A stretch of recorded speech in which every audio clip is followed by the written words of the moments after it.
the envoy from heaven comes down and he breaks the fourth wall. What is it he says? He says a lot. Things are so vivid in Technicolor. Oh yeah, that's a good impersonation. Hi folks, this is Stuart Murdoch and Stevie Jackson from the group Belle and Sebastian. And we are with MUBI at Posteritati, talking about some of our favourite films and our favourite film posters. Coincidentally, out of the tens of thousands of movies that have been made in the last 100 years, my colleague Mr. Jackson and I chose the same movie in a blind test. A Matter of Life and Death, Stairway to Heaven, A Vida o Muerte, apologies for the pronunciation. I think that's quite amazing. I happened to watch this 2 days ago. Sometimes when you're on a trip, when you're touring with the band, I don't know about you, I tend to want to watch films that I really love. Like you have go-to films that just do something for you. Yes. And this film, every time, every frame will do it for me. And look at this poster, Stevie. It's got absolutely everything. It's the colours that get me. It's the quality of the paper. It's, I don't know, it's just so incredibly vivid and incredibly beautiful. Of course, you mentioned early on, the American title for this was Stairway to Heaven, which is maybe slightly more a literal title. Here's a stairway and we're going up to heaven. Actually, the genesis of this film actually fascinates me. It was actually, governments were involved in the making of this movie because it was something to do with, it was a propaganda thing. The war had just ended and it was, the British government and the American government, or the cultural bits of those governments, actually commissioned Powell and Pressburger to make a film about British and American solidarity after winning the Second World War. And what these guys came up with is the most unbelievably, completely surreal take on that. It's unbelievable. The court case is meant to be for this person's life, but it becomes this, as you say, a propaganda thing, but not altogether bad, because the qualities that he is talking about are liberty and the good things that the United States stands for. Yeah. So it's and so obviously Powell and Pressburger, they're doing this fine little dance between the UK and the US, and I think they sort of succeed. Yeah. So yeah, a masterpiece. A masterpiece. It's very inspirational to watch this film. It never gets old.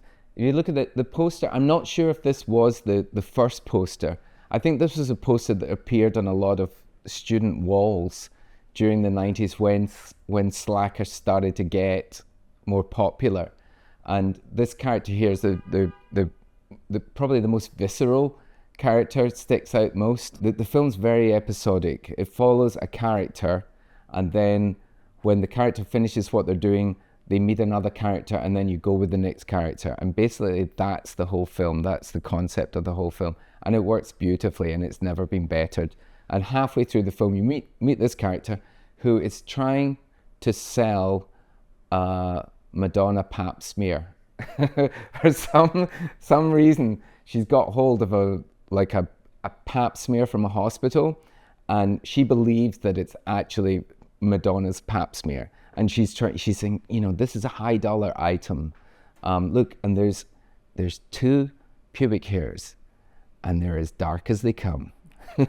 So she's a very, very memorable character in the warp and weft of this film, but just one of, maybe about 20 or 25 episodes that all knit together to produce this classic of indie 90s movies. When this film came out, it didn't even play in Glasgow. I had a friend who was a very cool friend who heard about this movie, word of mouth, that it was playing in London at a festival. He got on the overnight bus, and he went down to see Slacker. That's how hard we had to work for culture back in the early 90s. And when he came back, he was like, it's great, you got to see it. So eventually it ran in the Glasgow Film Theatre. We all went to see it.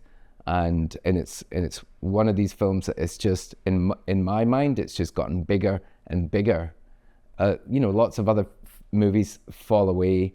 This one, although it's a small movie about small town life in Austin, which was a much smaller city back then, it's based around neighborhoods, not the whole city.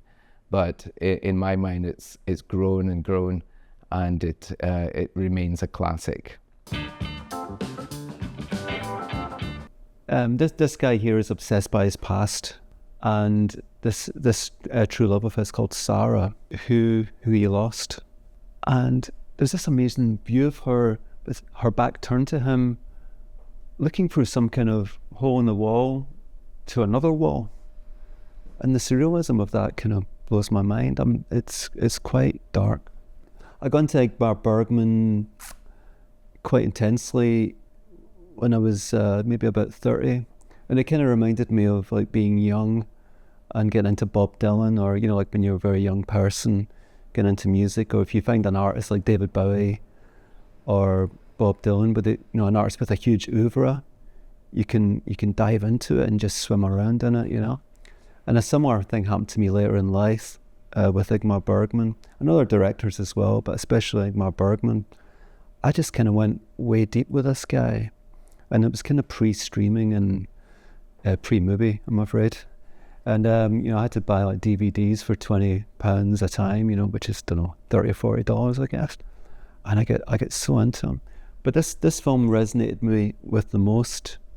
I don't know, maybe at that time in my life when I was in my 30s, you get into an age where you start thinking about, you start to have a past, if you know what I mean. You're sort of you're into the realm of not being a totally young person anymore. And maybe it was a period of uncertainty. And what that guy was feeling really resonated with me, and it made me question a lot of things. And so like artistically it's very, very rich, because surely that's what art's all about, is to make you look at yourself and question yourself. I put on Chungking Express like other people put on the White Album. I put on movies like records to disappear into that world. I do it with The Graduate and Stairway to Heaven, Life and Death, and Chungking Express is no different. And when nobody traveled, I'm here in New York City. Scottish people don't, in the 90s, they didn't travel that much. I didn't go anywhere. So when I went to the cinema to see a film that was about Hong Kong, I was so interested to see how people lived in Hong Kong, to get a real atmosphere. And it seemed to me that this film introduced me to Hong Kong and how ordinary people lived, and how this funny little love affair started out. You basically have two beautiful people who have this kind of nebulous relationship where you want them to get together, but it's never going to get together. It shouldn't get together in an indie film. You don't want a completely happy ending. You want a sort of bittersweet, sort of this could have happened kind of ending. The poster does some sort of justice to this kind of patchwork structure of the film. I would say that the film in itself is more cohesive than maybe the poster suggests. So I would certainly give Chungking Express a go.